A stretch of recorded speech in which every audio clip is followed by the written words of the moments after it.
Pada suatu masa, di sebuah desa yang damai, hiduplah seorang gadis baik hati bernama Bawang Putih. Ia tinggal bersama ibu tiri dan saudara tirinya, Bawang Merah.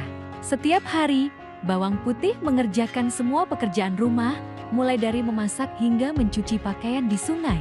Sementara itu, ibu tiri dan Bawang Merah hanya bersantai dan bermalas-malasan di rumah, menikmati hidup tanpa sedikit pun merasa bersalah.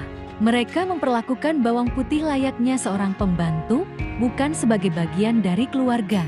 Suatu pagi yang cerah, saat Bawang Putih sedang asyik mencuci, tanpa sengaja selendang kesayangan milik ibu tirinya hanya terbawa arus sungai yang deras.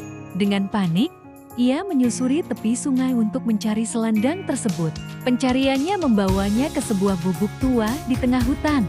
Di sana, ia bertemu dengan seorang nenek tua yang ternyata menemukan selendang itu. Sang nenek berjanji akan mengembalikannya jika Bawang Putih bersedia membantunya membersihkan gubuk.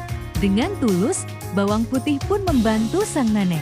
Sebagai ucapan terima kasih, nenek itu tidak hanya mengembalikan selendang, tetapi juga memberikan sebuah labu kecil sebagai hadiah. Setibanya di rumah, Bawang Putih menceritakan semua kejadian yang ia alami. Ibu tiri yang marah segera menyuruhnya membelah labu itu.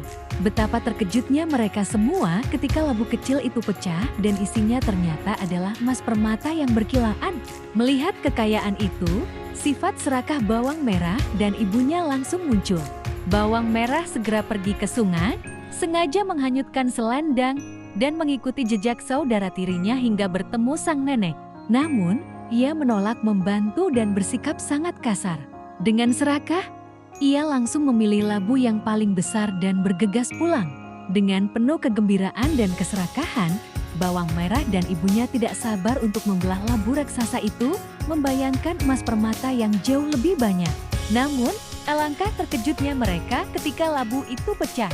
Bukannya harta yang keluar, melainkan ular, kalajengking, dan berbagai binatang berbisa yang langsung menyerang mereka. Kisah ini mengajarkan bahwa kebaikan dan ketulusan hati akan selalu membawa kebahagiaan, sementara keserakahan dan sifat buruk hanya akan mendatangkan malapetaka. Perbuatan mereka yang jahat akhirnya mendapatkan balasan yang setimpal.